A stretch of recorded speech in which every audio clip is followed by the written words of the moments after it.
She was born in Los Angeles on the first day of summer in 1926, a sunlit day that brought her no warmth.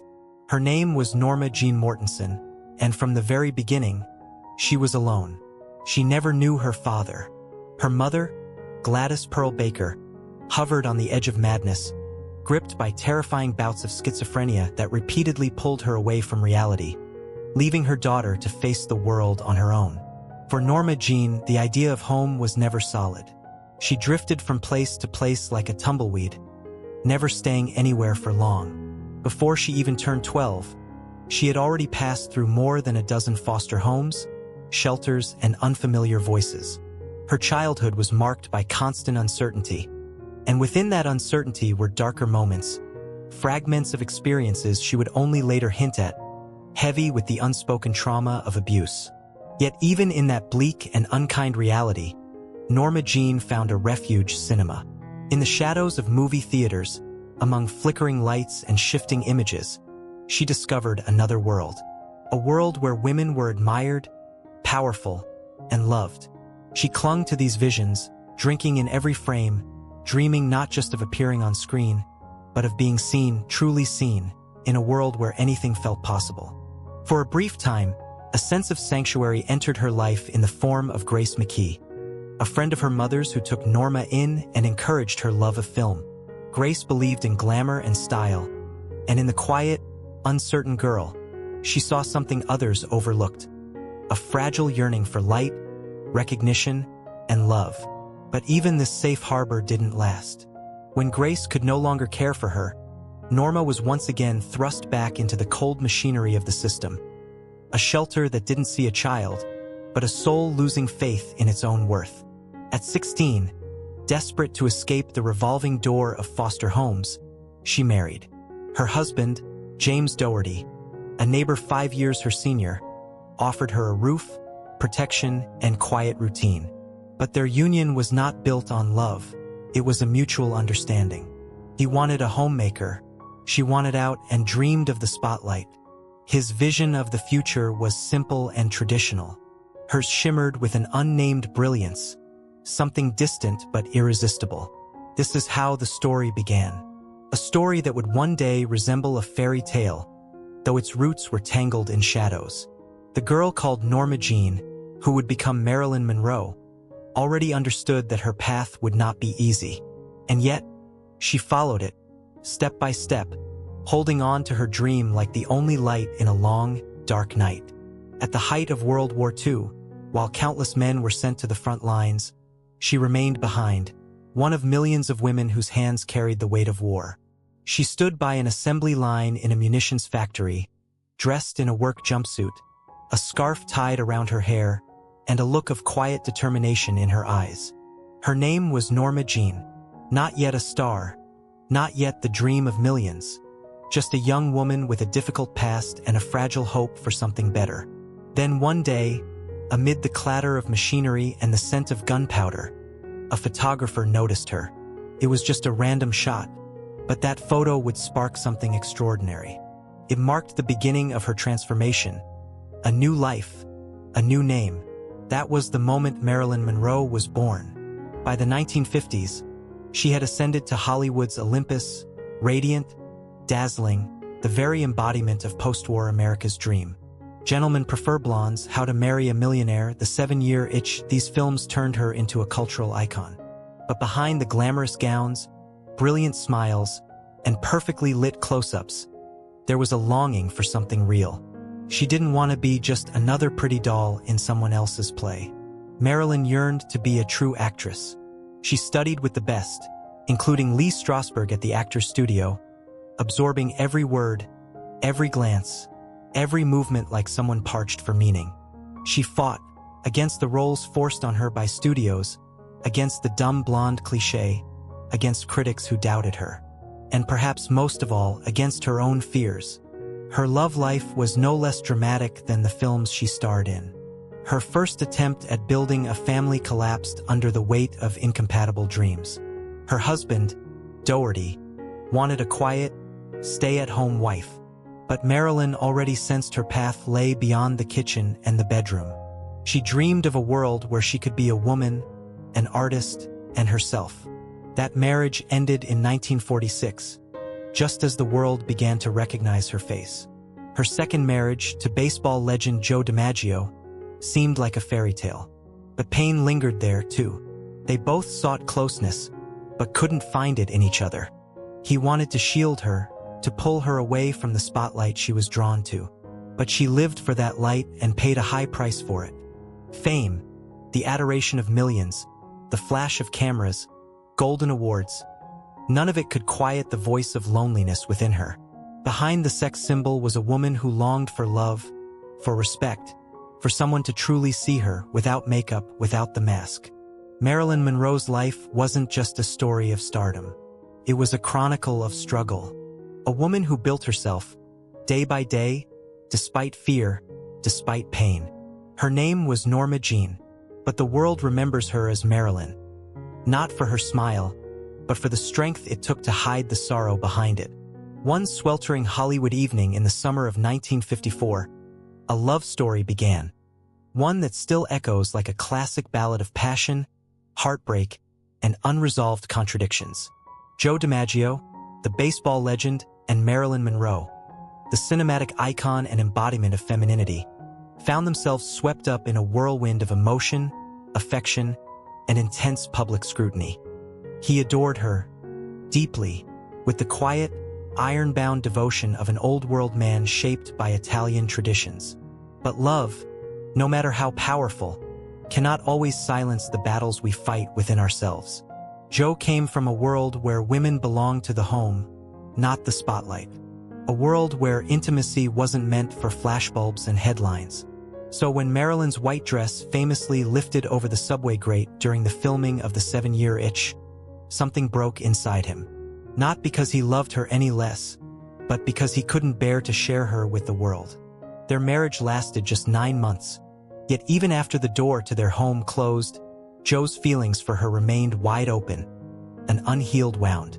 He stayed when others walked away, when her mind began slipping into shadows of anxiety and isolation, when pills replaced sleep and her dazzling smile masked deep pain. Joe didn't turn his back. In the final years of her life, as Marilyn found fewer and fewer people she could truly trust, Joe remained a quiet, steadfast guardian of her fragile spirit.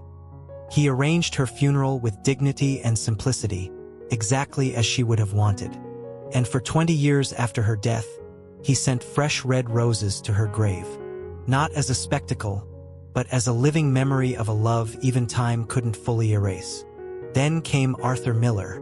In 1956, Marilyn married again, not for passion, but for something she'd always longed for: understanding.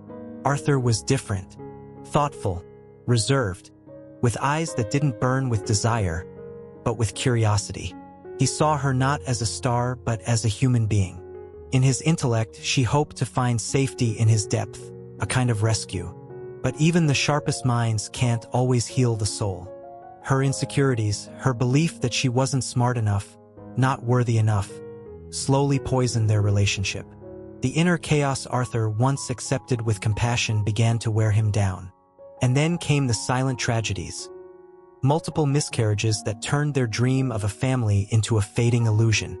Still, these 2 marriages, though they did not save Marilyn, revealed more about her than any photograph or tabloid ever could. She was never just a symbol of sexuality or a pawn of the film industry. Beneath the glitter lived a woman yearning for love, for truth, for something real.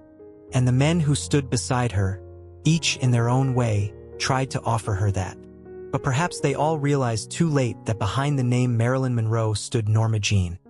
A tender, searching, heartbreakingly human soul. She searched for love the way one searches for light in thick fog. Uncertainly, with hope and with heartache.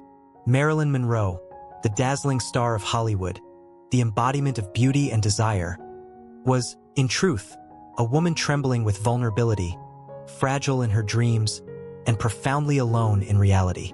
When Arthur Miller, the brilliant playwright, sharp-witted and unlike anyone she had ever known, entered her life, she believed she might have finally found it. That elusive, enduring love. They were opposites drawn together in search of balance. He was intellect, she was emotion. He was the written word, she was pure light. Yet beneath this delicate harmony lay a silent fracture. Deep inside, Marilyn feared she would never be enough for him. In her journals, filled with trembling words and aching thoughts, there is a quiet sense of losing herself under the weight of someone else's expectations. Everything began to unravel during the filming of The Misfits in 1960, a script Miller had written just for her. And yet, when the cameras stopped rolling and the lights went dark, Marilyn was left with the haunting feeling that he hadn't captured her essence. He had exposed her deepest wounds. Their divorce in 1961 marked the end of their marriage, but it did not heal the pain. The men in her life came like storms, loud, intense, and gone as quickly as they arrived, leaving emotional wreckage in their wake. Frank Sinatra, Marlon Brando, Eve Montand, names that sound like legends now, but none became her safe harbor. Then came the whispers, secret meetings, rumors echoing through the halls of power. President John F. Kennedy, his brother, Robert. Conspiracy theories multiplied like shadows on a wall, but the truth may have vanished forever in the fog of the unspoken. What is certain is this: she was drawn to intellect, power, and charisma, but none of these men could or would see beyond the glossy cover and into the soul of the woman beneath. Marilyn was not chasing fame. She was already soaked in it. What she longed for was something far simpler. Love as natural as breathing. Love that didn't require her to perform, to prove, or to pretend. She wanted to be seen, heard, understood, not as an icon but as a woman. In her letters and notes, she wrote about the fear of being alone, the sorrow of being abandoned, even when the whole world adored her. Beneath the makeup, behind the platinum curls and the flawless smile, was a girl who saw the applause of the crowd as nothing more than an echo of her silent plea. Love me for real. This is not a story about a Hollywood goddess. It is the story of a woman who lived with a broken heart and an unrelenting desire to be loved, not for a role, but for who she was when no one was watching. In the early 1960s, she was still the woman millions dreamed about, legendary, desired, almost as if she were made of spotlight glow and the hushed whispers of admirers. But behind the dazzling brilliance of her fame, her inner light was slowly, almost imperceptibly, beginning to fade. Marilyn Monroe, an icon of an era, a symbol of sensuality and charm, was living through one of the most difficult periods of her life. Hollywood, the same industry that had so eagerly lifted her to stardom, had begun to turn its back. She was accused of missing shoots, of being unstable and unprofessional. The last film she worked on, Something's Got to Give, remained unfinished, and its title, in retrospect, feels like a haunting premonition. To some, her frequent absences were the whims of a diva. To others, they revealed a deeper truth: the exhaustion of a woman desperately clinging to the last fragments of her true self in a world that dictated every move through someone else's script. She was fired. It was a blow, but not the end. At least not to her. She still hoped. In interviews, she spoke of new beginnings. She longed for serious roles, for a fresh chapter where she could be more than a pretty face on a poster. A true actress, the author of her own story. She wanted to begin again. She believed she could. But on August 5th, 1962, time stopped for her in a home in Brentwood, California. She was found unconscious. She was gone. She was only 36. The world froze in disbelief. How? Why? Rumors swirled. Speculation, theories, investigations that continue to this day. Some blamed the pills. Others whispered of conspiracies. Still others pointed to the coldness and selfishness of those around her. But no matter the cause, one truth stands clear. It wasn't a single tragic moment that ended her life, but a long, quiet unraveling. A chain of pressures, fears, and loneliness she carried for too long, too proudly, too silently. Marilyn left behind more than film stills and magazine covers. She left behind the sense that something far more fragile and precious was lost. A living soul searching for love, for understanding, for freedom. And in that fragility, in her struggle and in her silence, lies the most painful, most human truth of all. Marilyn Monroe, a name that shines like a radiant star, never fading even after decades, illuminating the pages of pop culture history. Behind her dazzling smile and captivating beauty was much more. A depth of soul, intelligence, and talent that often went unnoticed beneath the glossy surface. She was a woman who sought not just success or fame, but true love, genuine acceptance, and the creative fulfillment of her dreams. Amid the whirlwind of stardom and the endless glare of the spotlight, her inner world often remained misunderstood, filled with struggle and vulnerability. It is precisely this delicate balance between the idealized image and her real emotions that makes her story so moving and alive.